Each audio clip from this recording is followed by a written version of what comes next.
Christmas Eve. Little girl begged the Mafia Boss to borrow a tree for her mom. Snowflakes drifted lazily from the Denver sky, dusting the sidewalks where holiday shoppers hurried past with bags and wrapped boxes, their breath forming small clouds in the frozen air. Outside the glass tower on 16th Street, workers in company uniforms dismantled the massive lobby Christmas tree, its ornaments already packed away in labeled boxes. The building rose 30 stories above the retail district, all sharp angles and reflective surfaces that caught the city lights and threw them back harder. A small hand pressed against the cold glass door, leaving a print that fogged and faded. Cora stood on tiptoes, her yellow knit cap sliding forward over her eyes as she craned her neck to see the tree being taken apart piece by piece. Her teddy bear dangled from one hand, its fur worn thin in places where she'd held it too tight during nights when her mom came home too tired to read stories. The glow from inside the lobby made her cheeks look even pinker from the cold. She pressed closer to the glass, watching each ornament disappear into foam-lined boxes with the fascination of someone witnessing magic in reverse. Caspian DeMarco emerged from the elevator wearing a charcoal suit that cost more than most people's monthly rent, his expression carved from the same stone as the building's foundation. His driver waited at the curb with the engine running, exhaust rising in white plumes. 2 security guards flanked him automatically, trained to scan for threats in crowds and doorways. He noticed the child only because she stood directly in his path, small and utterly unconcerned with the adult world's invisible hierarchies. She looked up at him with eyes that held no recognition of who he was or what his name meant in certain circles. "Can I borrow that Christmas tree?" Her voice carried the simple certainty of someone who'd never learned that some questions weren't supposed to be asked. "Just for my mom. She works at night and hasn't seen any decorations this year." The words tumbled out without rehearsal or manipulation, pure request without angle. Caspian's first instinct was the refusal that had become automatic over 3 years of closing himself off from anything resembling sentiment or weakness. His security chief shifted position slightly, ready to remove the obstacle with professional efficiency that wouldn't harm but would definitely relocate. The driver checked his watch because the schedule allowed no interruptions. Something in the child's face, the way she waited for an answer with complete faith that one would come, made Caspian hesitate in a way he hadn't since Isabella's funeral. The tree was already dismantled, scheduled for storage in some warehouse where next year's decorations waited in climate-controlled darkness. He'd walked past it every day for weeks without seeing it, the way he'd stopped seeing most things that reminded him of holidays he no longer celebrated. His penthouse 20 floors above held no decorations, no lights, no acknowledgement that December was different from any other month. The empty spaces had become comfortable, predictable, safe from the pain that came with remembering what Christmas used to mean. "My mom says asking isn't begging if you plan to give it back." Cora adjusted her grip on the teddy bear, its button eyes reflecting the lobby lights. She tried really hard to get decorations, but everything costs too much this year. The child's tone held no sadness, just factual reporting of circumstances beyond her control. "We have a corner where it would fit perfectly. I measured with my arms," she demonstrated, stretching her small limbs wide. Her mittens were mismatched, one red and one blue, probably from different sets lost to time and laundry. Something shifted behind Caspian's carefully maintained walls. Hairline fracture and foundation he'd thought was solid. He'd built an empire on knowing when people were running angles, reading manipulation in voice tones and body language. But this child operated in a register his defenses weren't designed to detect. His security team waited for the signal that would end this interaction and restore the schedule. The workers had paused mid-dismantle, ornaments half-packed and branches partially separated, waiting for direction that would tell them whether to continue or reverse course entirely. One of them checked his watch with the impatience of someone paid hourly who hadn't anticipated complications to a straightforward job. The lobby's warmth bled out through the open doors, mixing with December cold in a way that made the threshold uncomfortable for everyone standing in its draft. Caspian could feel his security chief's tension radiating outward.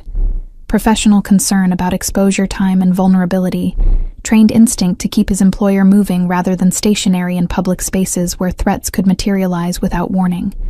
But Caspian remained planted, looking at this child who'd asked for something impossible and somehow made it feel reasonable, who'd turned a corporate lobby decoration into a family necessity through sheer conviction that borrowing was different from begging if you intended to return what you'd taken. Her logic was flawed in ways that didn't matter, built on a foundation of trust that the world would be fair if you were polite enough, that asking nicely would yield results because kindness should beget kindness. He'd spent 30 years learning that trust was currency for fools. that fairness was illusion perpetuated by people who'd never had to fight for anything. Yet here was a 5-year-old teaching him that maybe cynicism wasn't wisdom, just armor that had become too heavy to justify its protection. Give them the tree. His voice came out rougher than intended, command that surprised everyone, including himself. The entire thing, ornaments included. His security chief's eyebrow rose fractionally, the only visible sign of shock from a man trained never to question orders no matter how inexplicable. Deliver it to wherever she lives. The workers exchanged glances but began reversing their process, reassembling what they'd just taken apart. Cora's face transformed, smile breaking across features that suddenly looked less pinched by cold and circumstance. Really? You mean it? I promise we'll take good care of it and bring it back when Christmas is over. Her excitement manifested in small bounces that made her hat slip even further down. Thank you, mister. Thank you so much. She reached out and grabbed his hand with both of hers, mittens rough against his skin. The touch lasted only seconds before Cora released him and ran to where her mother had just appeared at the end of the block, shopping bag clutched tight. Caspian stood frozen on the sidewalk, feeling the ghost of that contact, the unself-conscious gratitude that expected nothing beyond what he'd already given. His driver opened the car door, but Caspian didn't move toward it, watching instead as a young woman in a sand-colored coat knelt down to listen to her daughter's breathless explanation. Even from a distance, he could see the exhaustion in the woman's posture, the way she held herself together through sheer will rather than actual strength. Her blonde hair was pulled back in a ponytail with strands escaping around her face. She looked toward the building, toward Caspian, and he saw the mortification wash across her features as she realized what her daughter had done. She stood quickly, taking Cora's hand and starting to walk away fast. Wait. The word came out before Caspian fully processed the decision to speak. He closed the distance between them in several long strides, his security team following automatically. The woman stopped but didn't turn around immediately, shoulders tense with embarrassment that radiated outward. I already told them to deliver it. His voice was softer now, less command and more something he couldn't quite name. You'd be doing me a favor, actually. It was just going into storage anyway. The lie felt necessary, a bridge over the chasm between their worlds. The woman turned slowly, and Caspian saw her face clearly for the first time under the street lamp. She was young, probably mid-20s, with eyes that held a strength that exhaustion couldn't fully dim. I'm sorry. My daughter shouldn't have bothered you. We don't need charity. Her tone was polite but firm, dignity wrapped tight around pride that wouldn't bend easily. It's not charity. It's a loan, like she said. Caspian found himself negotiating when he should have simply walked away, let his security handle the situation, restored the walls that were developing new cracks with each passing moment. The tree needs somewhere to go, and storage fees are actually significant for something that size. You'd be saving me money. The fabrication came easily, but felt wrong in a way his usual business lies never did. The delivery truck arrived at Riverside Apartments 53 minutes later, 2 workers carrying the tree up narrow stairs while Caspian's driver coordinated from the building's entrance below. Caspian sat in his car 2 blocks away with the engine idling, telling himself he was simply ensuring proper execution of orders. The neighborhood was older, buildings from the 70s that wore their age in peeling paint and patched concrete. Street lamps flickered with bulbs that needed replacing, casting uneven light across sidewalks buckled by tree roots and freeze-thaw cycles. He watched his phone track the delivery team's progress through an app designed for logistics management across his various business interests. The screen showed 2 blue dots moving through the building's outline, uploaded from property records his tech team accessed in minutes. Caspian had built legitimate companies alongside his family's traditional operations, real estate and security firms that generated legal profits and employed hundreds who never questioned where the DeMarco money originated.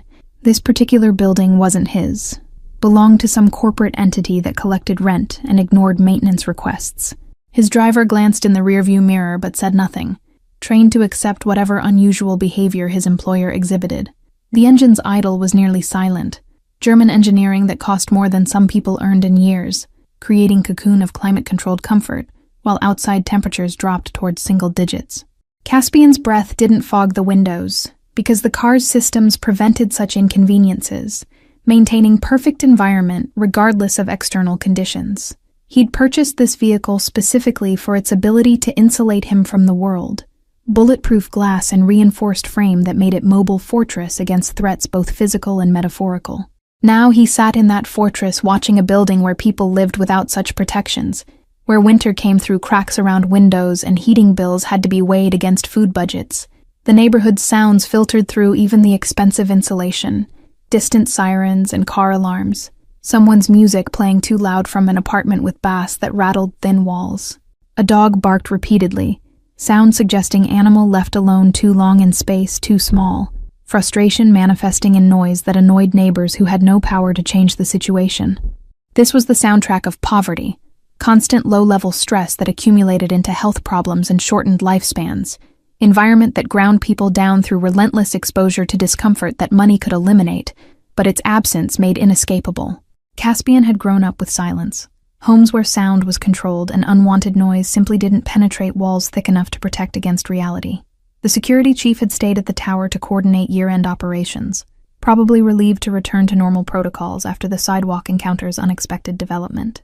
Caspian's phone buzzed with messages from his cousin about a New Year's business dinner, from his attorney about contract signatures, from his housekeeper confirming she'd prepared meals for the week. He ignored them all, eyes fixed on the blue dots that had stopped moving on his screen. The blue dots remained stationary, delivery complete, team heading back down to the truck.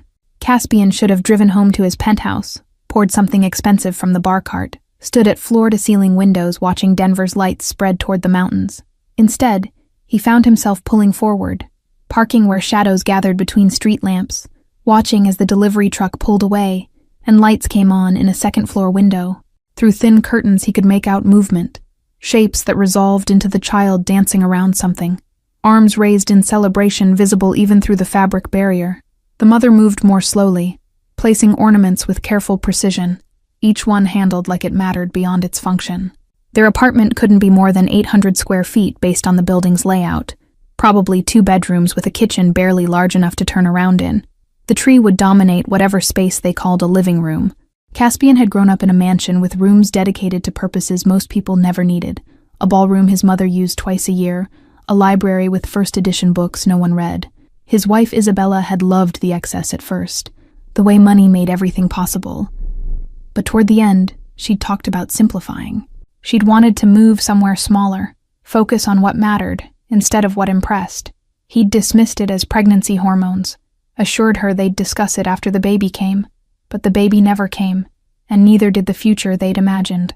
The memory surfaced sharp and unwelcome, reminder of conversations he'd refused to have seriously until it was too late to have them at all.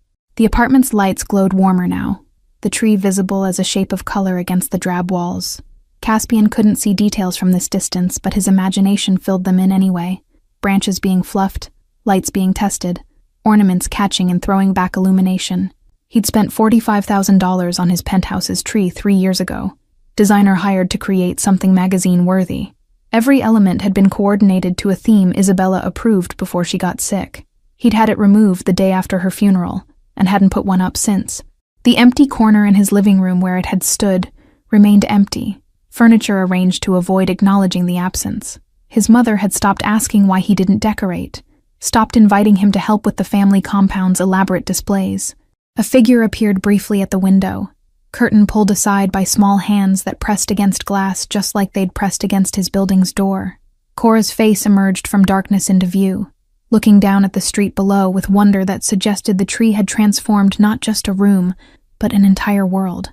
Her mother appeared behind her, gently pulling her away from the window, settling her down with what looked like hot chocolate. The domestic scene was so ordinary it hurt to watch, reminder of everything Caspian had built walls to avoid remembering. His phone buzzed again, his cousin asking if he'd be at the family compound for Christmas dinner like always, obligation disguised as invitation. The DeMarco clan gathered every year for traditions that felt more like business meetings with better food, everyone performing family while calculating advantage. Caspian had attended faithfully since Isabella died, because the alternative was admitting the day meant something worth avoiding. He texted back a confirmation. Words without warmth, commitment made from habit rather than desire. The apartment's lights dimmed slowly, bedtime rituals happening in sequence, child finally settling while mother likely collapsed from exhaustion she'd been fighting all day. Caspian watched until all the lights went out except the tree's glow, rainbow of color bleeding through curtains into the December darkness. Only then did he put his car in gear. pulling away from a curb he had no logical reason to be parked at, driving toward a home that had never felt like one. His penthouse occupied the entire 30th floor, accessible only by private elevator that required keycard and code.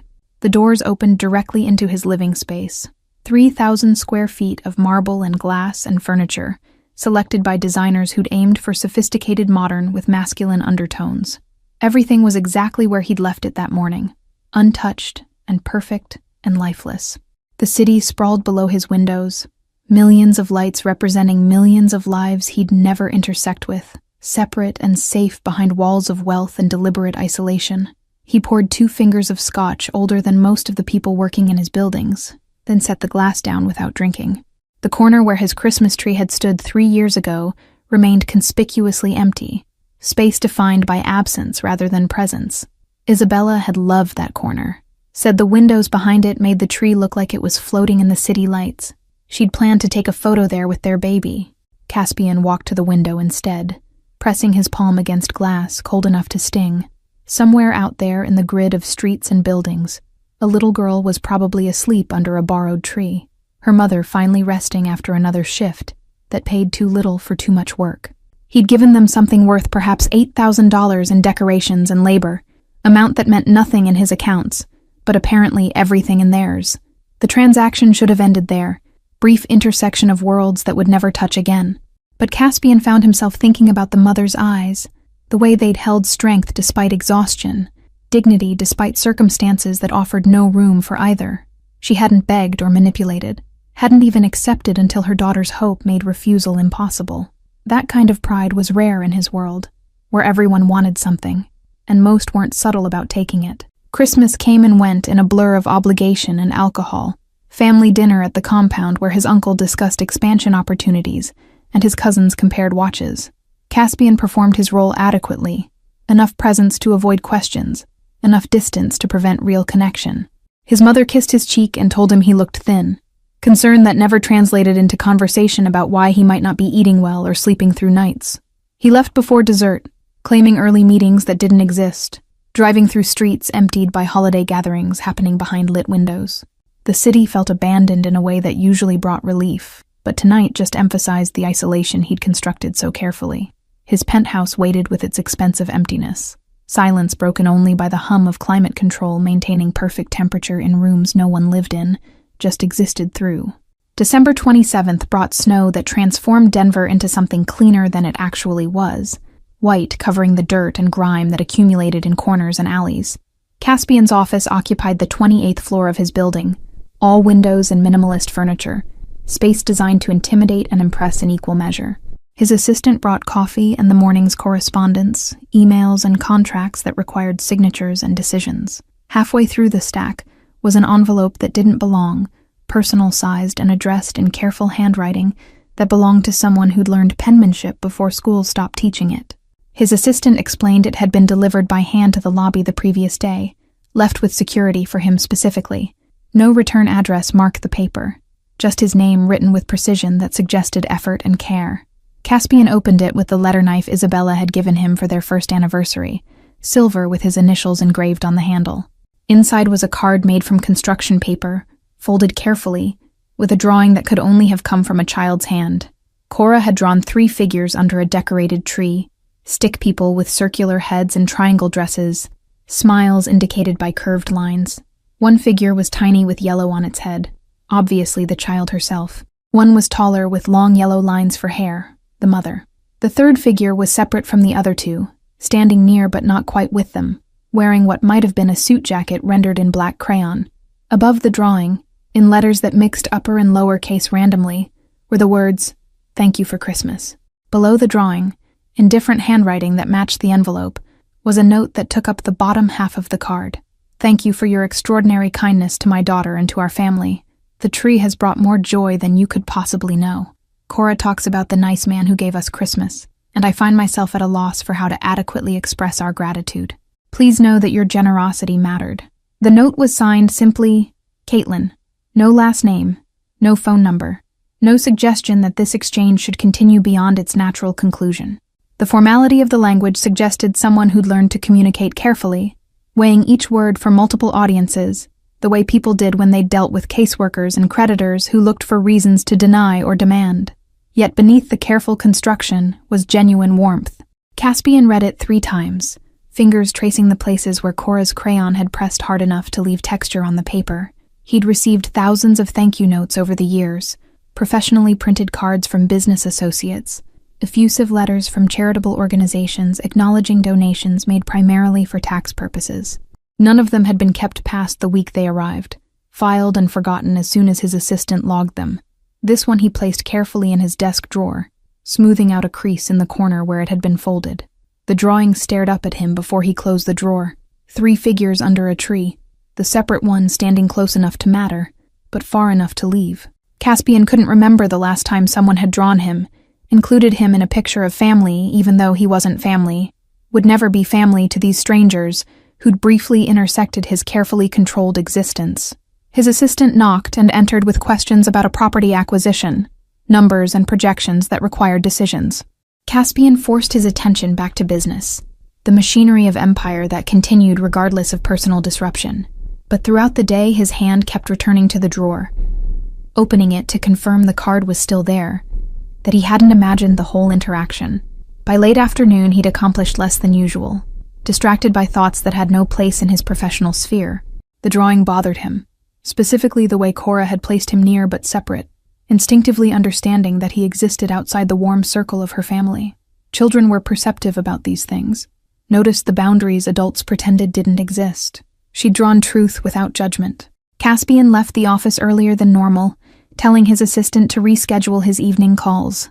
The drive home took him past the Riverside apartments, not directly but close enough that a small detour was barely noticeable. He told himself he was simply checking different routes, exploring neighborhoods he might consider for property investment. The lie was unconvincing even to himself.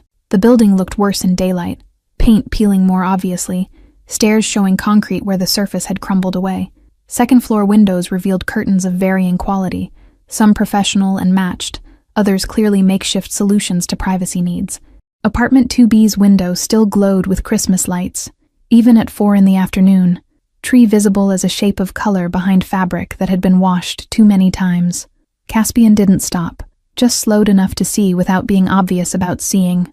A woman emerged from the building's entrance carrying grocery bags, blonde hair pulled back, sand-colored coat wrapped tight against the cold. Caitlin walked with purpose despite visible exhaustion, each step deliberate, shoulders back in defiance of whatever weight she carried beyond the physical bags in her hands.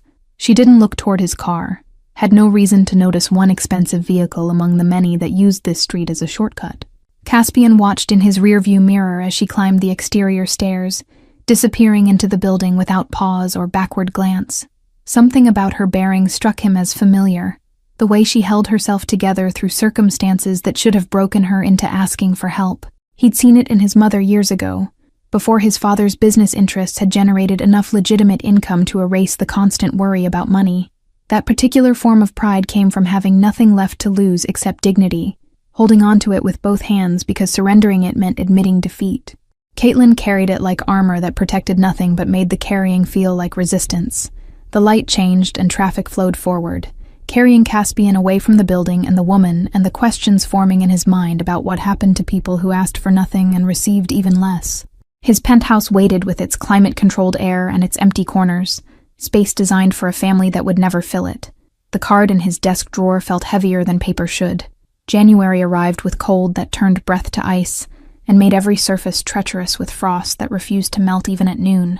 Caspian spent New Year's Eve alone in his penthouse, watching fireworks bloom over the city while nursing scotch that tasted like nothing.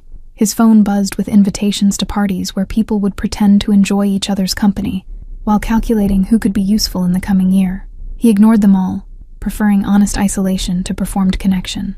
The card remained in his desk drawer at the office, taken out and studied during moments when he should have been focusing on quarterly reports or expansion strategies.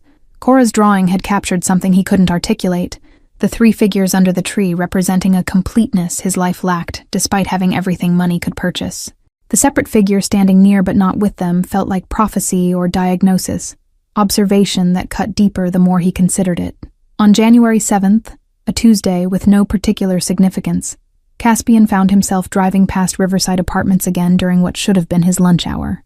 The tree's lights were still visible in the second-floor window, though the holiday was long past, and most of the city had packed away decorations with relief or regret. The persistence of those lights bothered him in ways he couldn't explain, suggesting either inability to let go or determination to hold on to joy regardless of calendar expectations. His phone rang with his cousin's name on the screen, probably calling about the business dinner he'd confirmed, and then avoided through a last-minute excuse about flu. Caspian let it go to voicemail, pulling into a parking spot with a view of the building's entrance. He told himself he was taking a break from the office, clearing his head before afternoon meetings. The rationalization felt thin even as he constructed it. 20 minutes passed with nothing happening except people coming and going from the building, none of them the blonde woman or her daughter. A man in a maintenance uniform carried a toolbox up the exterior stairs, disappearing into the building's dim interior. An elderly woman descended slowly, gripping the railing with both hands, while a younger woman walked beside her, providing steadying presence without actually touching. Life happening in small increments, unremarkable and essential. Caspian was about to leave when the second-floor apartment door opened, and Caitlin emerged carrying a bag of trash toward the dumpster enclosure at the building's side. She wore the same sand-colored coat, hair pulled back, moving with the careful efficiency of someone who'd learned to conserve energy for tasks that mattered more than garbage disposal. He watched her walk across the parking lot, shoulders hunched against wind that cut through fabric too thin for Colorado winter. She was halfway back to the building when it happened. One moment she was walking normally. The next, her hand shot out to grip a parked car's hood, body folding forward as breath came too fast and harsh. Even from a distance, Caspian could see the way her chest heaved, the panic that crossed her face as she struggled for air that wouldn't come. Her free hand pressed against her sternum, fingers splayed wide like she could somehow force her lungs to cooperate through pressure alone. Caspian was out of his car and moving before conscious decision caught up with action. He covered the distance in seconds, arriving as Caitlin's knees started to buckle despite her grip on the car. Her face had gone pale, lips taking on a bluish tinge that triggered alarm even without medical training. She tried to speak but only managed a gasping sound that held frustration and fear in equal measure. Easy. His hands caught her elbows, supporting weight she could no longer hold independently. "I've got you." Her eyes focused on him with recognition that came too slow, brain struggling with oxygen deprivation. "Where's your apartment? Can you walk?"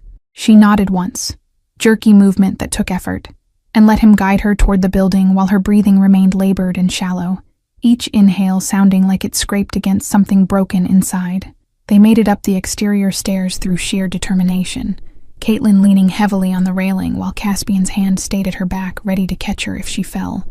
The interior hallway smelled like cooking oil and mildew, fluorescent lights flickering with electrical issues no landlord cared enough to fix.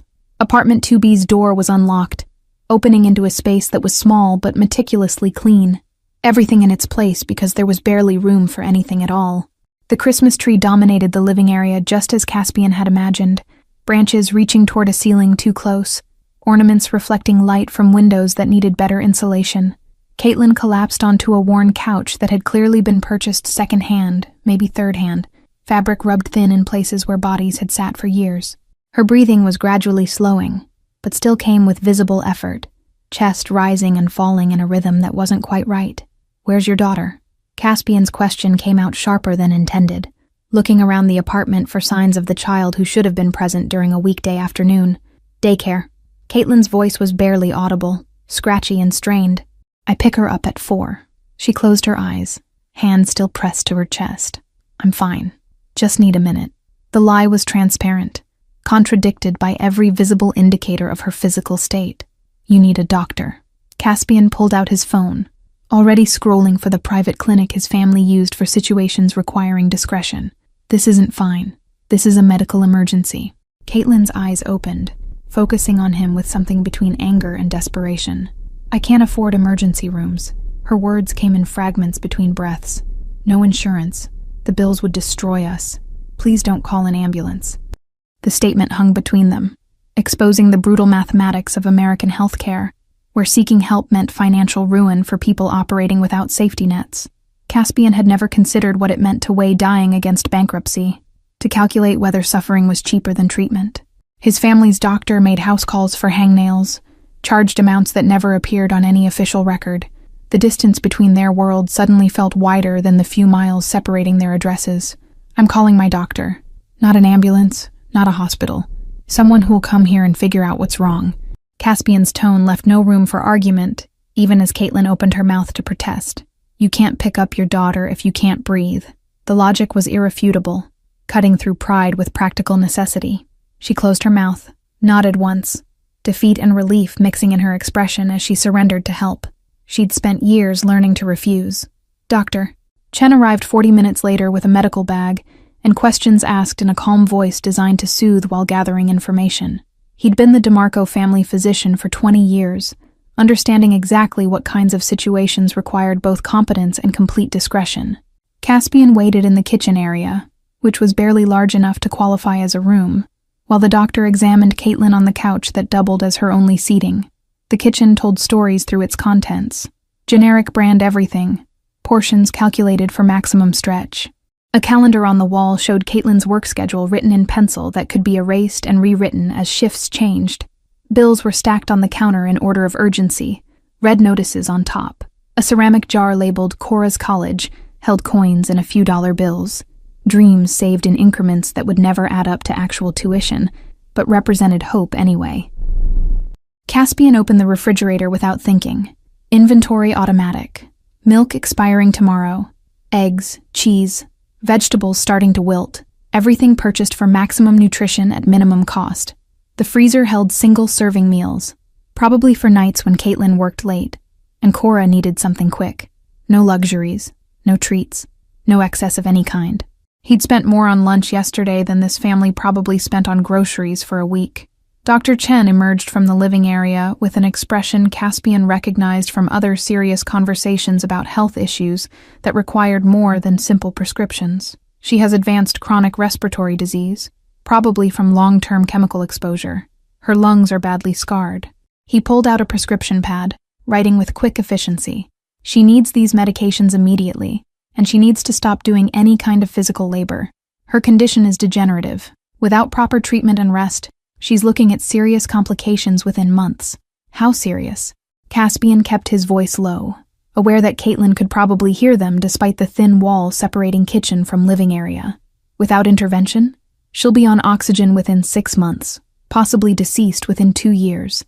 With proper care and the right medications, she can manage it, but she needs to eliminate all exposure to irritants and reduce physical stress significantly.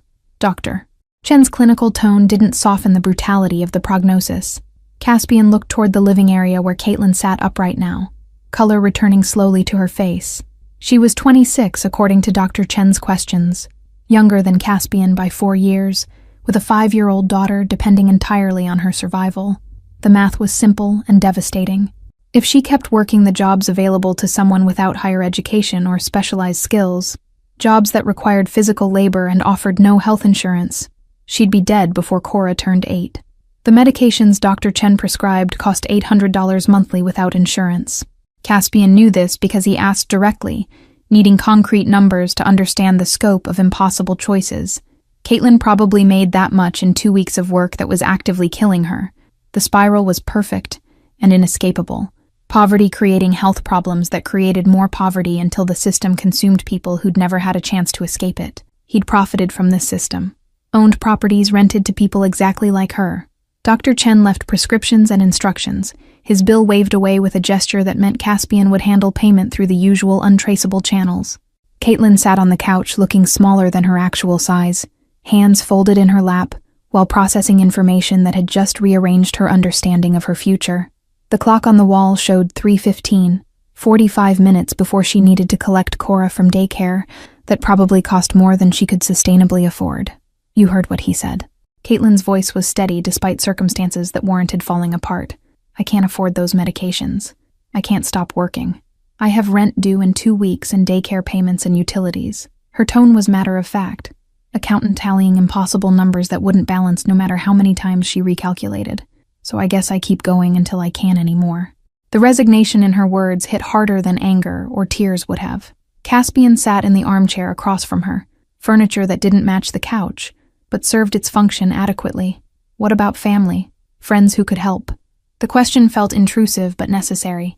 mapping the support systems that should have existed but probably didn't.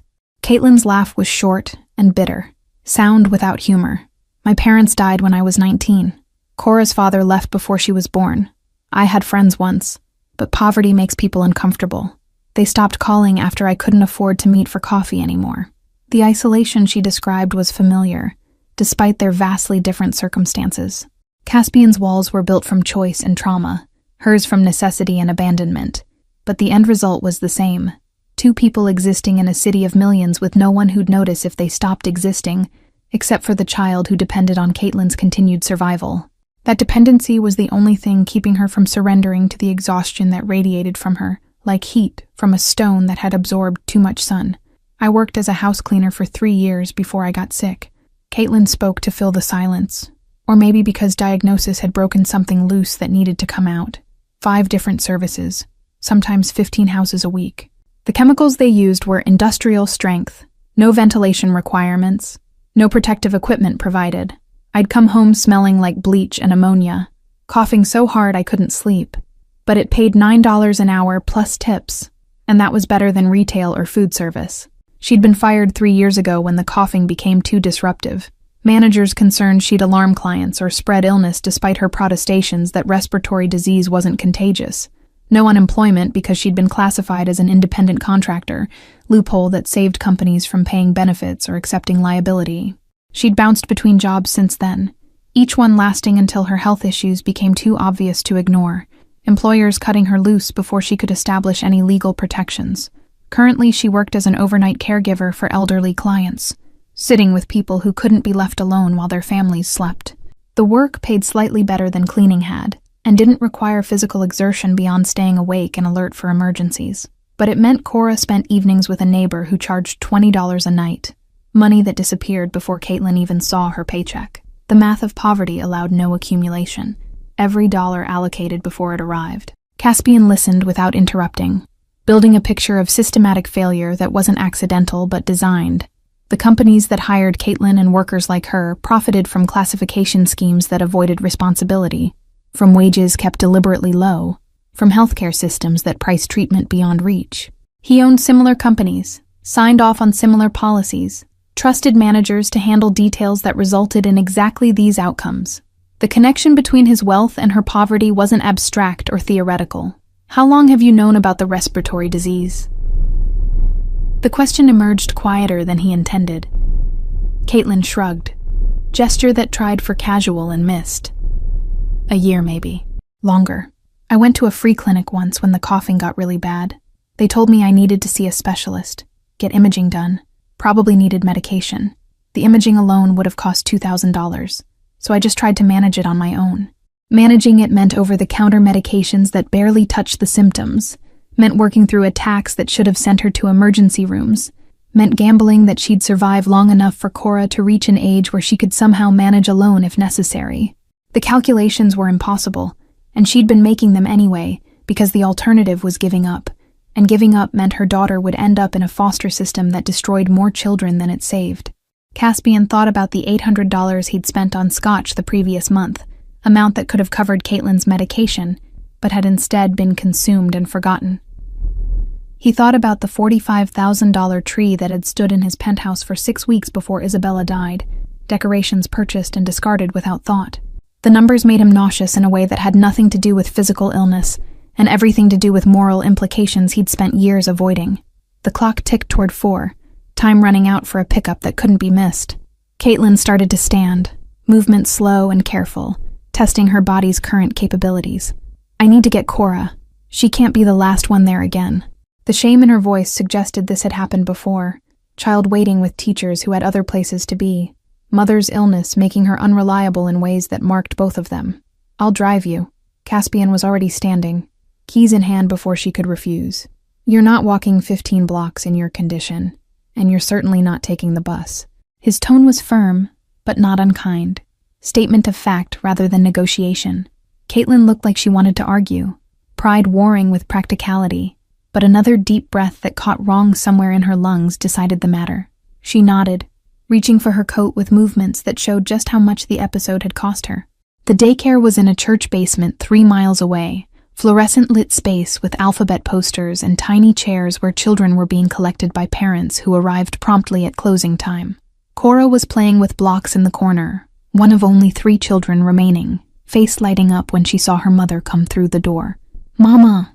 She ran over, arms up for the hug that Caitlin provided despite how much the impact must have hurt her damaged chest. The teacher gave Caitlin a look that combined concern with the professional distance required by someone who saw too much struggle and couldn't fix any of it. "Everything okay? You sounded rough on the phone earlier." Caitlin had clearly called to warn she might be late, buying time during the episode that could have killed her. "Fine. Just a bad day. Thank you for staying." She signed the checkout sheet while Cora noticed Caspian standing by the door. "It's the tree man." Cora's voice carried across the room, drawing attention from the other parents and remaining children.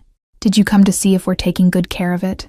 "We are, I promise. We water it every day and turn the lights on every night." Her enthusiasm was infectious and slightly heartbreaking, the way she treasured something that had cost Caspian nothing but meant everything to her. Caitlin's cheeks flushed, embarrassment at her daughter's volume and the attention it attracted. Caspian knelt down to Cora's level, movement that made his expensive suit crease in ways his tailor would notice. "I'm glad you're enjoying it. I actually came to give your mom a ride home because it's very cold outside. Would that be okay with you?" Cora nodded vigorously, yellow hat bobbing. "Can we stop for hot chocolate?" Her question was automatic, child's understanding that rides sometimes came with treats attached. "Not today, sweetie." Caitlin's voice was gentle but firm. "Maybe another time." She took Cora's hand and headed for the door, moving faster than was probably wise given Dr. Chen's instructions. Caspian followed, noting how the teacher watched them leave with an expression that suggested she was building narratives about expensive suited men and struggling single mothers. The story she was probably constructing wasn't accurate, but Caspian understood why she'd default to those assumptions. The world taught people to expect predators, not random kindness. The drive back to Riverside Apartments was quiet, except for Cora's chatter about her day, preschool drama involving block towers and sharing disputes. Caitlin stared out the window, face unreadable, probably calculating how this interaction would be paid for, because nothing in her experience came without cost. Caspian wanted to tell her this wasn't transactional, but the words felt hollow, even unspoken. Everything was transactional in the worlds they came from, even if the currencies differed. He pulled up to the building's entrance, idling while Caitlin unbuckled Cora and gathered her things. "Thank you for the ride, and for calling your doctor. I'll figure out the payment plan." Her words were stiff with formal gratitude, distance reimposed after the vulnerability of her medical crisis. Caspian nodded, not trusting himself to respond in ways that wouldn't sound like pity or worse, like the beginning of expectations he wasn't ready to name. They walked toward the building, small figure and taller one, yellow hat bobbing beside sand-colored coat. Caspian waited until they disappeared inside before driving away, the image of them climbing those exterior stairs imprinted behind his eyes. His penthouse waited with its empty corners and expensive silence. The card in his desk drawer felt like a commitment he hadn't agreed to, but couldn't figure out how to refuse. 3 days passed before Caspian contacted Dr. Chen for a full report, using work as excuse for the delay, when really it was cowardice about confronting information he already knew would be bad. The doctor's assessment confirmed initial diagnosis and added complications. Caitlin's condition was worsening faster than typical progression suggested, possibly due to continued exposure to irritants or simply bad genetic luck. Without the prescribed medications and significant lifestyle changes, her prognosis measured in months rather than years. Caspian authorized payment for the prescriptions through a pharmacy that asked no questions about who was covering costs for patients who arrived without insurance or ability to pay. He had them delivered to Caitlin's apartment by courier. No note attached, no acknowledgement that would require response or create obligation. The gesture was cowardly, helping from a distance that protected him from gratitude or the messy reality of her situation. He told himself it was enough, that medication solved the problem, that his responsibility ended with prescription fulfillment.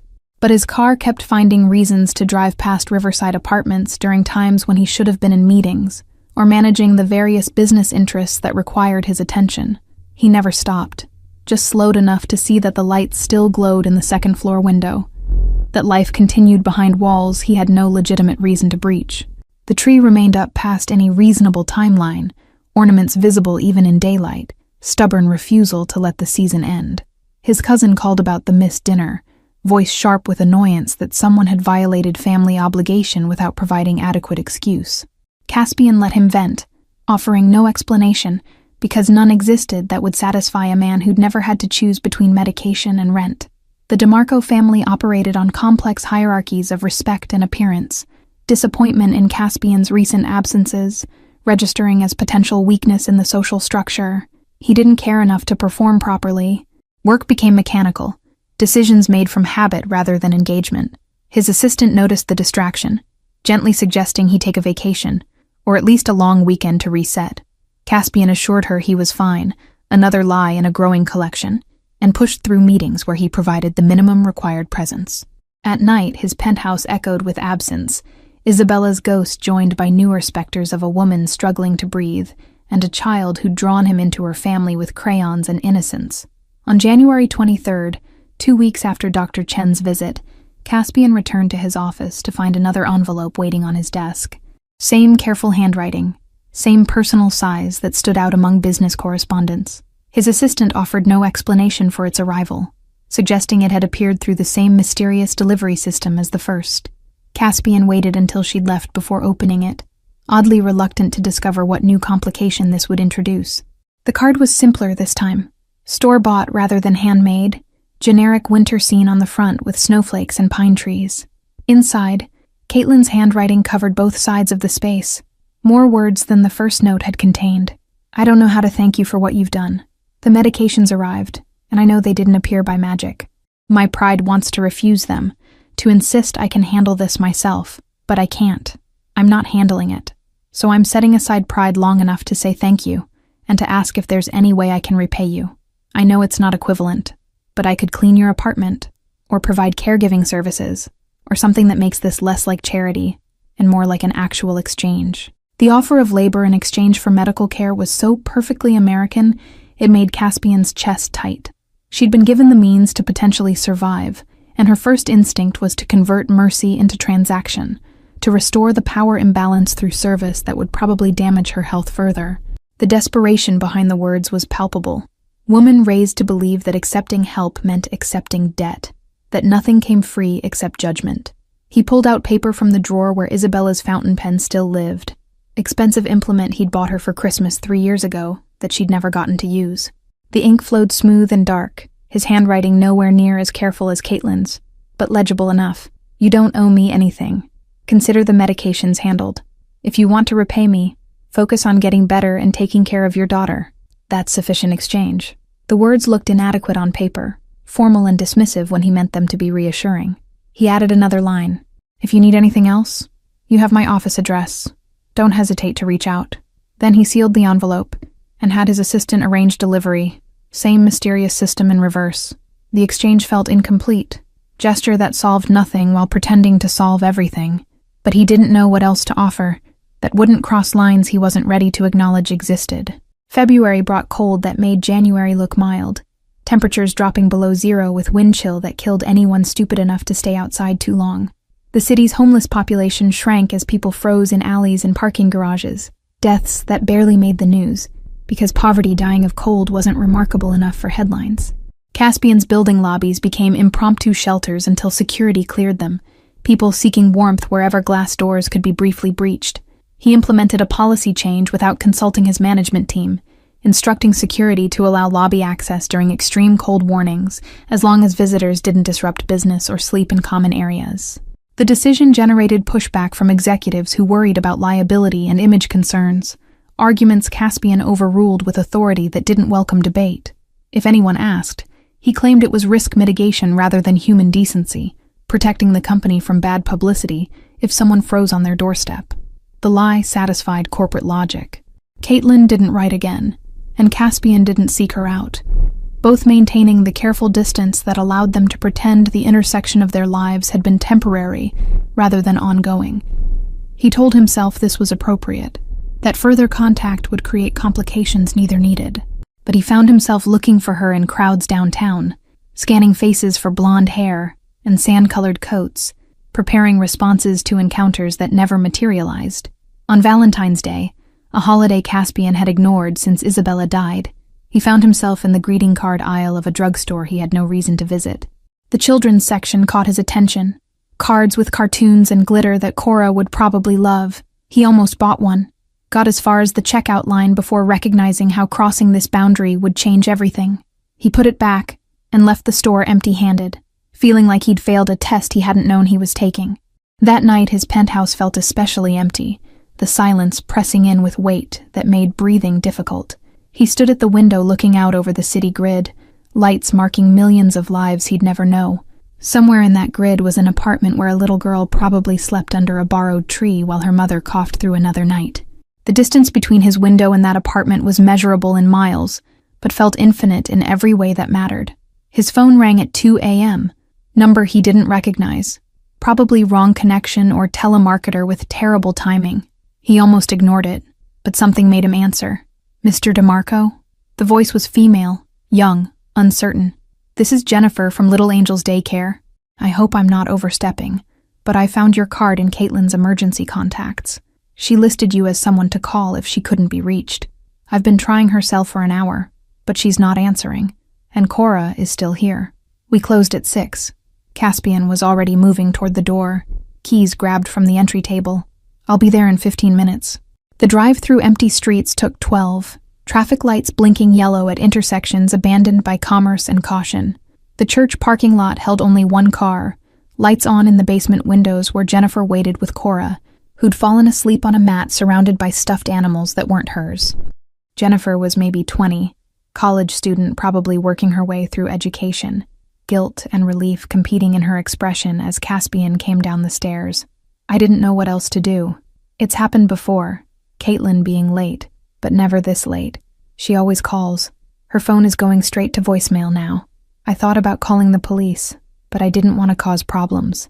She gestured helplessly at the sleeping child, aware that her decision tree branched into territories where good intentions created terrible outcomes.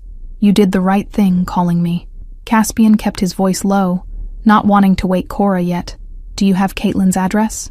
Jennifer nodded, pulling out a file with emergency information that included everything from allergies to custody documentation. Caspian photographed the address with his phone even though he already knew it, creating paper trail that would justify what came next. I'll take Cora home and make sure Caitlin is okay. If there's any problem, I'll call you. Jennifer looked uncertain, probably running through protocols about releasing children to people who weren't on official pickup lists. But it was 2 a.m., and she clearly wanted to go home, and Caspian was dressed in a way that suggested wealth, and therefore legitimacy. She helped him gather Cora's things, jacket and backpack, and the drawing she'd made that day. Be careful driving. The roads are still icy. Her concern was genuine. Young woman who'd probably seen too much even in her limited time working with families at the edge. Cora barely woke when Caspian picked her up, small body limp with sleep, yellow hat askew. She mumbled something about her mom, then settled against his shoulder with trust that made his chest ache. He carried her up the stairs into cold that had gotten worse, secured her in his car's back seat with the blanket Jennifer had provided. The heater struggled against the temperature, fighting losing battle against Colorado winter at its worst. The drive to Riverside Apartments took longer than it should have, roads slick with ice that had formed after the day's brief thaw and evening's hard freeze. Caspian's mind raced through scenarios, each worse than the last. Caitlin collapsed somewhere unreachable. Caitlin in an emergency room alone. Caitlin dead in the apartment while Cora slept at daycare, waiting for pickup that would never come. The thoughts spiraled, horror building with each mile. Caspian carried Cora up the exterior stairs, her weight barely registering against adrenaline that sharpened every sense. The apartment door was unlocked, which sent alarm through his system like voltage. Caitlin was meticulous about security, had mentioned once in passing that locked doors were the only protection people like her had against a world that considered them targets. Finding it open meant something had gone very wrong, emergency overriding habit and caution both. The apartment was dark except for the Christmas tree lights, still burning in early February like stubborn stars refusing to acknowledge winter's depth. Caitlin was on the bathroom floor, conscious but barely, phone shattered on the tile beside her where it had fallen from her hand. Her breathing came in wet gasps that suggested fluid where only air should be, body folded around pain that radiated outward in waves. She looked up as light from the hallway spilled in, recognition slow to form in eyes glazed with suffering. Cora. The word came out mangled, half question, half prayer. Caspian set the child down on the couch, covering her with a throw blanket before returning to the bathroom. She's fine. I have her. Now let's get you up. Caitlin tried to protest, tried to insist she could manage, but her body betrayed the lies. Caspian lifted her with care, born from watching Isabella deteriorate, knowing where to support without causing additional pain, how to move someone whose bones felt too fragile for the weight they carried. He got her to the couch, positioned pillows behind her back to help breathing that sounded like drowning from the inside. Her medication bottles were on the kitchen counter, one empty that should have been refilled days ago. Insurance issues, probably, or pharmacy errors, or the simple mathematics of choosing between rent and prescriptions when both couldn't be paid. Caspian grabbed his phone, calling Dr. Chen with apologies for the hour that the doctor waved away with professional efficiency that didn't acknowledge time as relevant during emergencies. 20 minutes later, Dr. Chen was administering treatments that required equipment he'd brought from his office, portable oxygen and medications that went directly into veins because her lungs couldn't process them fast enough orally. Caitlin submitted to the care with exhaustion that had moved past fighting, body recognizing it needed intervention pride couldn't provide. Cora slept through everything, small mercy in a night that held few. The crisis stabilized by 4 a.m. Caitlin's breathing returned to merely labored rather than actively failing. Dr. Chen packed his equipment with movements suggesting this wasn't his first middle-of-the-night emergency involving people who'd delayed care until almost too late. She needs hospitalization, proper monitoring, IV antibiotics. His voice was low, meant only for Caspian's ears. This is pneumonia on top of existing damage. Home treatment isn't adequate for what she's facing. Caitlin's eyes opened at the word hospitalization, panic overriding exhaustion. No hospitals. Please. I can't afford it. They'll keep me for days, maybe weeks. I'll lose my job. Who'll take care of Cora? The questions tumbled out between breaths that still came too hard, desperation making her voice sharp. I'll manage here. I always manage. The delusion would have been funny if it wasn't tragic. Woman insisting she could manage while literally dying on her couch. Caspian knelt beside her, positioning himself at eye level rather than looming. You almost died tonight while your daughter waited at daycare for pickup that wasn't coming. That's not managing. His tone was gentle, but uncompromising. Truth delivered without cushioning. Dr. Chen is right. You need real medical care, not just crisis intervention. Caitlin turned her face away, tears tracking down cheeks too pale against the pillow's fabric. I don't have choices. People like me don't get choices. The statement hung in the air. Indictment of systems that created false binaries between survival and treatment. Caspian had never faced that equation, never calculated whether living was worth the cost of medical bills that would follow him for decades. His family's wealth insulated him from decisions that destroyed people who'd committed no crime beyond being born into wrong economic brackets. The privilege sat heavy in his chest, uncomfortable acknowledgement of advantages he'd never earned but always enjoyed. What if those weren't your only options? The words came out before Caspian fully processed their implications. What if someone covered the hospital costs, the treatment, whatever you need to actually get better? Caitlin's eyes swung back to him, suspicion and hope warring in their depths. Nobody does that, not without wanting something in return. Her experience had taught her that help came with hooks, that generosity was prelude to demands that often cost more than the original problem. I'm not asking for anything except that you let yourself get proper treatment and focus on being healthy enough to raise your daughter.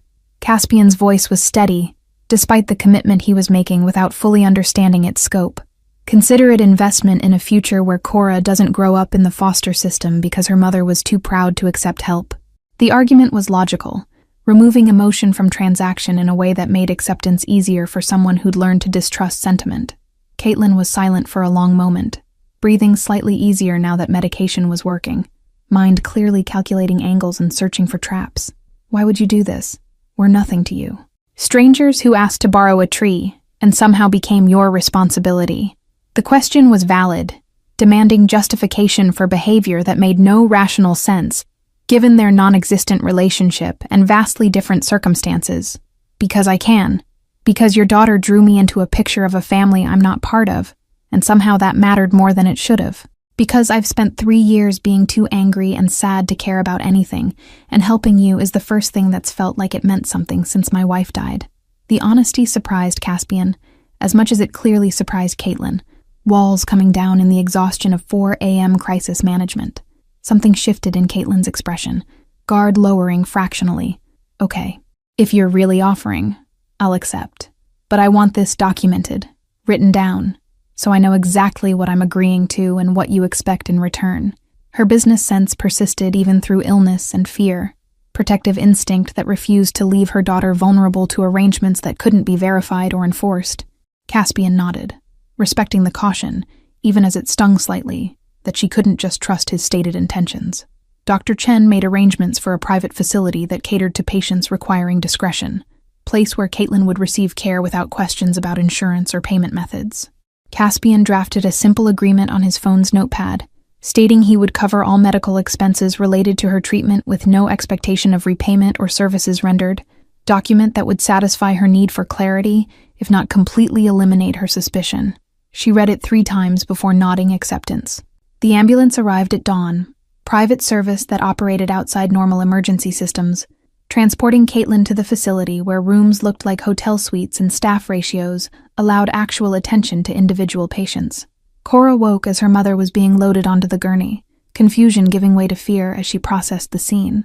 "Mama, where are they taking you?" Her voice was small, child's terror that parent was disappearing into systems that swallowed people and sometimes didn't return them. Caitlin reached out a hand that Cora grabbed with both of hers. "I'm going to get medicine that will make me better, sweetheart. Mr. DeMarco is going to take care of you while I'm gone." Her voice was steady, despite obvious effort. Mother prioritizing child's emotional state over her own distress. "You'll be such a good girl for him, won't you?" Cora nodded, tears streaming down her face, not understanding enough to be reassured, but understanding enough to be terrified. Caspian found himself promising things he had no idea how to deliver, assurances that Cora would be safe and cared for, and that her mother would come home healthy. The child transferred her grip from Caitlin's hand to his, small fingers digging into his palm with pressure that would leave marks. The gurney rolled out into morning that was just beginning to lighten, winter sun weak against cold that hadn't released its hold. Caspian stood in the doorway with a 5-year-old clinging to his hand, and no idea what happened next. The apartment needed attention. Dishes in the sink and laundry piled in corners, evidence of someone who'd been too sick to maintain the meticulous order she clearly preferred. Caspian called his housekeeper, the woman who managed his penthouse, and asked no questions about his life, requesting she come to this address instead. Within 2 hours, the space was clean, refrigerator stocked, bills on the counter organized and addressed with checks from an account Caspian rarely used for anything, except charitable donations his accountant suggested for tax purposes. Cora watched the activity from the couch, still in her daycare clothes from the previous day, teddy bear clutched tight. She didn't speak, didn't ask questions, just observed with eyes that had learned too young that adults did inexplicable things that children had to accept. Caspian sat beside her once the housekeeper left, uncertain how to bridge the gap between his world and hers. "Are you hungry?" His question was practical, starting with basic needs, because emotional ones felt too complex to address without training he didn't possess. "Can we visit Mama?" Cora's response ignored his question entirely, focused on the only thing that actually mattered in her universe. Caspian nodded. "After breakfast. We'll get you cleaned up and fed, then we'll go see her. Deal?" Cora considered this, negotiations of a child who'd learned that adults rarely gave without requiring something first. "Deal. But I want pancakes, not cereal." Her specification suggested someone asserting what little control she had over circumstances that had spun beyond anyone's management. Caspian didn't know how to make pancakes, had never prepared food more complex than coffee or sandwiches. He called down to a restaurant that delivered, ordering pancakes and eggs and orange juice. Enough food for multiple children, even though only one small person needed feeding. Cora ate with mechanical efficiency, not tasting or enjoying, but fueling a body that needed energy for the stress of the day ahead. She didn't finish half of what he'd ordered, appetite suppressed by anxiety that flavored everything with ash. They drove to the facility in mid-morning traffic, Cora strapped into the back seat of a car that probably cost more than her mother would earn in 5 years of work. She didn't comment on the luxury, didn't marvel at leather seats or the sound system, just stared out the window at a city that looked different in daylight. The facility was in Cherry Creek, neighborhood where money lived quietly behind walls and gates that kept problems at a distance that allowed them to be ignored. Caitlin looked smaller in the hospital bed, IV lines running into arms marked with bruises from difficult insertion. She was sleeping when they arrived, breathing assisted by oxygen but no longer fighting for each inhale the way she had been hours earlier. Cora climbed onto the bed with careful precision, curling against her mother's side without jostling the medical equipment. Caitlin's eyes opened, focusing on her daughter with love that transcended exhaustion and fear both. The reunion was quiet. Few words because everything important existed in the physical contact of mother and daughter, confirming each other's continued existence. Caspian stood by the window, giving them space, watching Denver spread below in grids that organized chaos into manageable segments. The facility occupied the 10th floor of a building that catered to people who needed medical care without the indignity of standard hospital experiences. Privacy and comfort came at costs that most people couldn't conceptualize, let alone afford. A nurse came in to check vitals, marking numbers on charts with professional efficiency that suggested she'd seen every variation of family crisis humanity could generate. She smiled at Cora, complimented the teddy bear, asked if anyone needed anything with genuine warmth that money couldn't buy, but apparently didn't prevent. Medical staff here were paid enough to care without being destroyed by caring, luxury that underfunded public hospitals couldn't offer their workers who burned out treating endless streams of suffering with inadequate resources. Dr. Chen appeared mid-morning with lab results and treatment plans, speaking to Caitlin in terms that respected her intelligence while not requiring medical degree to understand. The pneumonia was responding to antibiotics, but the underlying respiratory disease needed more aggressive management. He'd consulted with a pulmonary specialist who'd reviewed imaging and recommended a treatment protocol that would take months to show results, but offered genuine hope for stabilization rather than continued decline. The specialist arrived after lunch, Dr. Patricia Wong, who'd trained at Johns Hopkins and published papers on occupational lung disease. She examined Caitlin with hands that communicated competence through touch, explaining that the damage was significant, but not yet irreversible, if they acted now with proper medication and elimination of all chemical exposures. Her prognosis was cautiously optimistic, predicated on Caitlin following strict protocols and never returning to the work that had destroyed her lungs in the first place. Which means I can't work at all. Caitlin's voice was flat, stating the obvious conclusion that everyone else was avoiding. Cleaning is what I know. Caregiving involves supplies that all smell like chemicals. I'm not qualified for anything else that pays enough to cover rent and daycare and food. The mathematics of her situation were brutal and inescapable, health requirements conflicting with economic necessities in ways that made recovery impossible without external intervention. Caspian had spent the morning on his phone handling business that couldn't be delayed, but his mind had been working through problems that weren't technically his responsibility. Administrative work from home. He spoke from the window, turning to face the room. One of my property management companies needs someone to handle tenant communications, maintenance requests, invoice processing. It's all computer-based, can be done remotely, pays $45,000 annually with health insurance. The offer was real, position he'd confirmed existed during a call with his operations manager.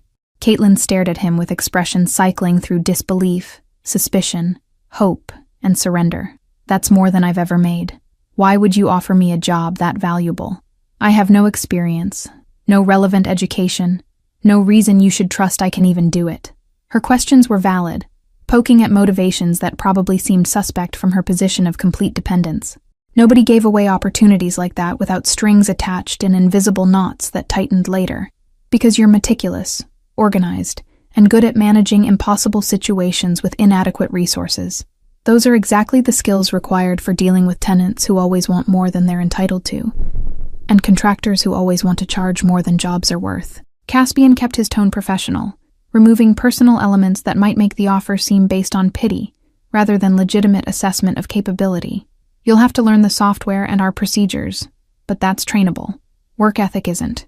The job offer solved practical problems, but didn't address the question Caitlin hadn't asked directly. Why are you doing all this? We're strangers. You don't owe us anything. Her voice carried exhaustion beyond the physical weariness of someone who'd spent years suspicious of kindness because experience taught that generosity was usually prelude to exploitation. Rich men didn't rescue poor women without expecting something valuable in return. Currency that often wasn't clearly stated until debt had accumulated beyond ability to repay. Caspian moved from the window to the chair beside the bed, positioning himself where Cora couldn't hear clearly as she'd fallen asleep against her mother's side. My wife died 3 years ago, when she was 7 months pregnant. Medical complications that spiraled fast. He paused, rarely speaking these details aloud. She wanted to start a foundation, help families who couldn't afford the health care we took for granted. I was going to do it after she died, but I was too angry at the universe to help anyone. Maybe this is me finally starting what she wanted. The explanation was partial truth, easier than admitting he didn't fully understand his own motivations. Caitlin's expression softened, guard lowering slightly. I'm sorry for your loss. Losing her and your baby, that's unbearable. Her empathy was genuine despite her own crisis, capacity to acknowledge others' pain even while drowning in her own. Caspian nodded, not trusting himself to elaborate without exposing emotions he'd kept controlled through sheer force of will. Isabella had believed in redemptive possibilities of wealth used properly, convinced that money was tool rather than end goal. He'd dismissed it as idealism, but maybe she'd been right about obligations that came with privilege.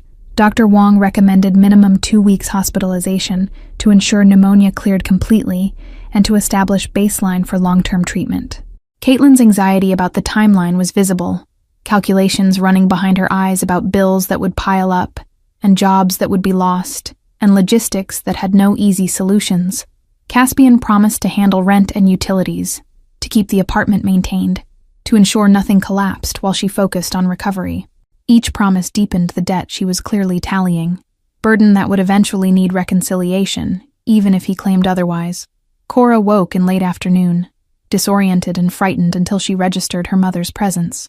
They ordered dinner from the facility's kitchen, surprisingly good food that arrived on actual plates rather than disposable containers.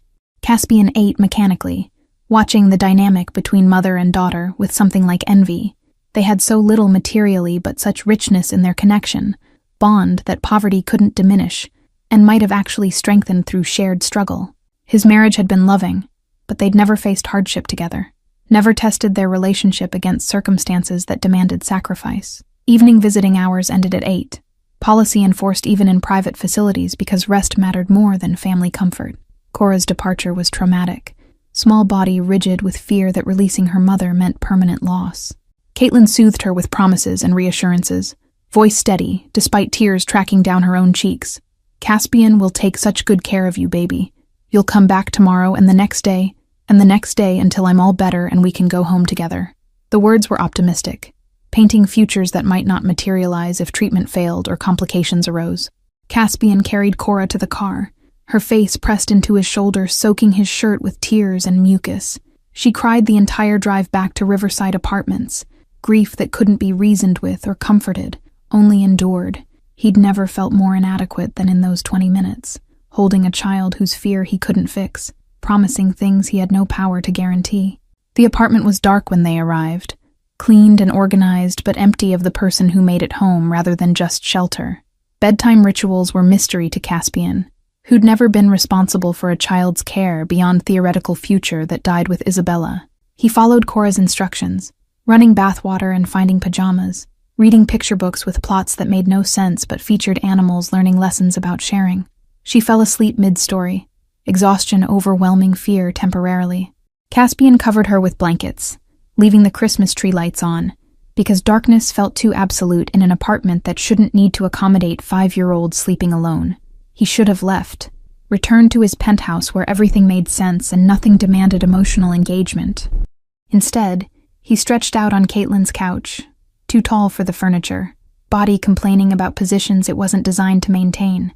The apartment was silent, except for Cora's occasional whimpers in her sleep, small sounds of distress that didn't wake her, but communicated ongoing processing of trauma her conscious mind couldn't handle. Caspian stared at ceiling tiles water-stained in the corner, evidence of leaks landlords hadn't properly fixed, and wondered what the hell he was doing. His phone buzzed with messages from his assistant wondering where he was, from his cousin demanding explanation for missed family obligations, from his operations manager with questions about property deals pending signatures. Caspian ignored them all, unable to explain that he was currently lying on a couch in a near stranger's apartment playing temporary guardian to a child he'd met less than a month ago. The situation defied rational explanation, series of decisions that made sense individually but collectively added up to life disruption he hadn't planned or wanted. But here in the dark, with Christmas lights casting colors across walls thin enough to hear neighbors arguing next door, Caspian felt something he hadn't experienced in 3 years. Purpose. Not the empty satisfaction of business deals or the hollow performance of family obligations, but actual sense that his presence mattered to someone in ways that went beyond transaction or social expectation. It was terrifying and uncomfortable, and somehow the most real thing he'd felt since watching Isabella's coffin disappear into ground. Morning arrived with Cora standing beside the couch staring at him, teddy bear dangling from one hand. "Are we going to see Mama today?" Her voice was small, fragile with hope that could shatter if he gave the wrong answer. Caspian sat up, muscles protesting sleep on furniture never intended for adult men. Yes, after breakfast. The routine would provide structure, repetition that children needed when their worlds became unpredictable. They'd visit every day until Caitlin came home, and he'd figure out the rest as complications arose. The next 2 weeks fell into patterns that reshaped Caspian's existence in ways he couldn't have anticipated. Mornings started in the apartment with breakfast preparations that gradually improved from disasters to merely adequate. Cora taught him through patient demonstration how she liked her toast cut, which cereals were acceptable, why orange juice needed to be in the small cup, not the big one. The specificity of childhood requirements would have been funny if it wasn't so essential to maintaining stability in her disrupted world. Days were split between the facility where Caitlin slowly improved and his office where work piled up in ways that would have been crisis level if he'd cared more. His assistant adapted to his new schedule with professional efficiency, rearranging meetings and handling what could be handled remotely. His cousin stopped calling after Caspian finally answered once, and explained curtly that family business took lower priority than actual emergency. The shocked silence on the line suggested this represented radical departure from previous behavior patterns. Evenings back at the apartment involved dinner cobbled together from groceries his housekeeper had stocked, bath time negotiations, and stories read with increasing skill. Cora gradually relaxed into routine, tears becoming less frequent as her mother's improvement made promises of reunion credible. She started talking more, filling silence with observations about daycare drama and questions about why Caspian's car was so quiet and whether his house was really tall like her building but bigger. Her curiosity was normal child development reasserting itself as crisis receded into manageable anxiety. Nights, Caspian returned to his penthouse, space that felt even emptier after hours in the cramped apartment where every surface served multiple purposes and nothing was wasted. His expensive furniture was beautiful and useless, designed for aesthetic impact rather than actual living. The corner where his Christmas tree had stood 3 years ago seemed to mock him, absence that had become defining feature rather than temporary gap. He considered having furniture moved to fill it, but couldn't bring himself to erase the space Isabella had loved. Caitlin was discharged on March 4th with strict medication protocols and follow-up appointments scheduled through the end of the year. The ride home was quiet. Cora pressed against her mother's side in the back seat, both of them holding on with intensity that communicated how close they'd come to permanent separation. Caspian drove carefully through streets where snow was melting into slush, winter reluctantly releasing its grip as spring approached with typical Colorado unpredictability. The apartment smelled clean, evidence of his housekeeper's continued maintenance, but also empty of the lived-in quality that accumulated when people actually inhabited spaces. Caitlin moved through rooms touching surfaces like she was confirming their continued existence, her world exactly as she'd left it, except for evidence someone had paid all the bills stacked on the counter. She found the checks Caspian had written, amounts that covered February and March, rent plus utilities, generous interpretation of his promise to keep things maintained during her hospitalization. "We need to talk about all of this." Her voice was steady, stronger than it had been 2 weeks ago, but still carrying the fragility of someone whose body had betrayed her in fundamental ways. "I'm grateful, more grateful than I can express. But this can't continue like it has been. There has to be boundaries, clear understanding of what you expect, and what I can realistically provide." The speech had clearly been prepared, practiced during hospital nights when sleep wouldn't come. Necessary assertion of agency from someone who'd had control stripped away by circumstance. Caspian sat in the armchair that had become his spot during the past weeks, furniture that now felt familiar despite being second-hand. "I don't expect anything except that you take the job I offered if you want it, follow your treatment protocol, and let Cora grow up with her mother. Those are the boundaries." The simplicity seemed to frustrate rather than reassure her, rejecting the transactional framework she needed to feel like this was legitimate arrangement rather than extended charity she could never adequately repay. That's not how the world works. Caitlin sat on the couch with Cora beside her, daughter already falling asleep after the excitement and stress of homecoming. People don't do what you've done without wanting something in return. Maybe not now, maybe not explicitly stated, but eventually there's always a cost. Her cynicism was earned through experience, wisdom gained from living in a world where helping hands came with price tags hidden in fine print.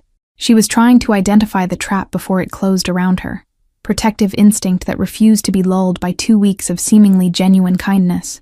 What if I told you I need this as much as you do? Caspian's voice was quiet, admission he hadn't planned to make. I've spent 3 years going through motions, performing life without living it. Helping you and Cora, it's the first thing that's made me feel like I'm actually here, instead of just existing in the spaces between work and sleep. The honesty felt dangerous, exposing need that didn't fit the narrative of wealthy man rescuing poor family from pure altruism. It reframed their dynamic into something more complex, mutual rescue that serves psychological needs on both sides. Caitlin studied him with expression that mixed skepticism and reluctant understanding. So this is therapy for you? We're your project to feel better about your wife dying? The accusation should have stung, but felt more like diagnosis, accurate assessment of motivations he'd been avoiding examining too closely. Maybe that's part of it. I don't know. I'm not good at analyzing my own psychology. But does it matter if we're both getting something necessary out of this arrangement? They sat in silence while Cora snored softly, small sounds of child feeling safe enough to truly rest. The Christmas tree still glowed in the corner, lights that should have been taken down months ago but persisted as symbol or stubbornness or hope. Caitlin finally nodded. Not agreement exactly, but acceptance that maybe some questions didn't need immediate answers. Okay, I'll take the job. I'll follow the treatment plan. And I'll try to accept help without calculating how to repay it.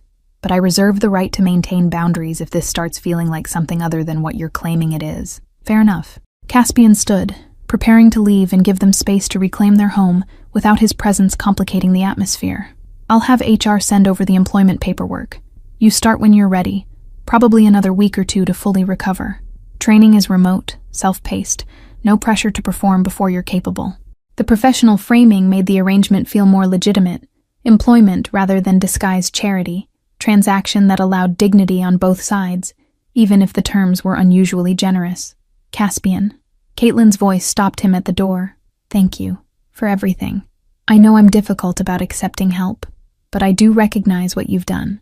You probably saved my life, and definitely saved Cora from ending up in system that would have damaged her. Whatever your motivations, the impact is real. And I'm genuinely grateful. The formality of her statement suggested she'd been rehearsing it, necessary acknowledgement, even if her discomfort with owing debt remained unresolved. He nodded, not trusting himself to respond in ways that wouldn't expose emotions too complicated to name. The drive back to his penthouse should have felt like relief, return to familiar territory where he understood the rules and his role. Instead, it felt like abandonment, leaving behind something warm and real for expensive emptiness that asked nothing and gave nothing in return. His apartment waited with its perfect furniture and its dead corners, space designed for a family that would never fill it now that Isabella and their baby were 3 years gone. March transformed into April, with weather that couldn't decide between winter's remnants and spring's promises, snow one day and 70 degrees the next.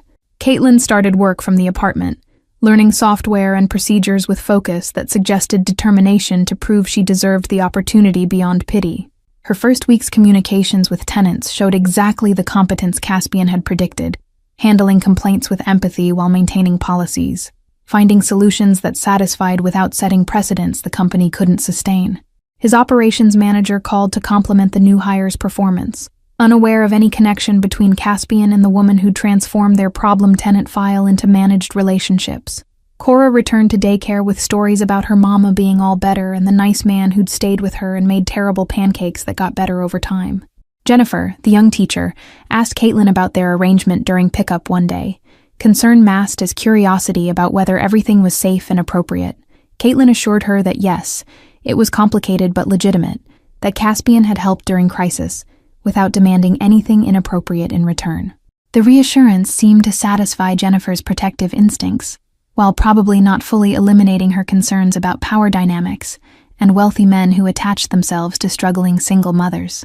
Caspian visited the apartment once a week, ostensibly to check that everything was functioning properly, actually because he'd grown accustomed to their presence in his restructured life. The visits were casual, tea and conversation, while Cora played or drew pictures she insisted on gifting him.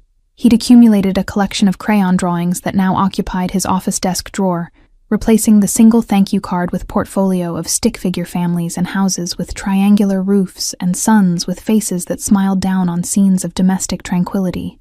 By late April, the Christmas tree was finally taken down, ornaments packed carefully away in boxes Caspian had brought from his building's storage. The corner where it had stood looked empty, absence more noticeable than presence had been. Caitlin apologized for keeping it up so long, explained that Cora had insisted, and she didn't have the heart to refuse after everything. Caspian understood, knew about holding on to symbols beyond their reasonable lifespan, because letting go felt like surrendering the magic they'd represented. He'd brought something else with him that day, small box wrapped carefully in tissue paper. Inside was the glass star ornament from his own tree 3 years ago, the one Isabella had loved for reasons she'd never fully articulated. "For our first little one," she'd said when she bought it, planning ahead to traditions they'd build together. Caspian had kept it in a drawer with other things he couldn't discard, but couldn't bear to look at, shrined to futures that never materialized. Now he held it out to Caitlin and Cora, offering what he couldn't use, but they might treasure. "This was my wife's, for the baby we were expecting when she died. I'd like you to have it, for when you put up a tree next Christmas." The admission cost something, required exposing vulnerability he usually kept protected behind walls money had helped construct. Caitlin took the ornament with hands that understood significance beyond monetary value, cradling glass that held someone else's broken dreams. "We'll take very good care of it, I promise." Her voice carried weight of understanding that this was trust as much as gift, permission to incorporate his loss into their traditions in ways that honored both past and future. Cora held the star up to the window, watching light refract through its facets into rainbow patterns across the walls. "It's beautiful, like real stars, but we can touch it." Her 5-year-old philosophy captured something essential about the exchange, turning distant cold beauty into something warm and accessible. Caspian felt something shift in his chest, ice that had formed around his heart 3 years ago, developing cracks that let warmth seep through in ways that hurt and healed simultaneously. May brought his mother's birthday, obligation that couldn't be avoided without creating family drama that would eventually demand resolution. Caspian attended the dinner at the family compound, performing his role adequately while feeling more disconnected than usual from the theatrical wealth and performed relationships. His cousin asked about his recent distraction, whether he was seeing someone, with tone suggesting romantic involvement, would be seen as either betrayal of Isabella's memory or welcome sign that he was finally moving on. Caspian deflected, unwilling to explain connections that didn't fit conventional frameworks his family would understand. He left early again, claiming morning meetings that were technically true, even if they weren't the real reason for his departure. The drive back into Denver felt like returning home, despite heading to a penthouse he'd never managed to make feel like anything other than expensive hotel he lived in permanently. He found himself driving past Riverside Apartments, slowing to see lights in the second-floor window where Caitlin and Cora were probably settling into evening routines he'd briefly been part of. The exclusion from their private world stung slightly, reminder that his involvement had limits defined by the nature of their arrangement. His phone buzzed with text from Caitlin, checking whether he was free for lunch the following day, because Cora had made something she insisted he needed to see immediately. The message was casual, friendly without being overfamiliar, tone of someone who'd learned to navigate the complicated space between gratitude and genuine connection. Caspian confirmed availability, aware that his schedule had been gradually reorganizing itself around these interactions that technically weren't necessary for any business purpose. His assistant had stopped questioning the blocked calendar time, accepting that her boss's priorities had shifted in ways she didn't fully understand, but had learned to accommodate. Lunch the next day was at their apartment. Sandwiches and fruit that Cora had helped prepare with 5-year-old precision.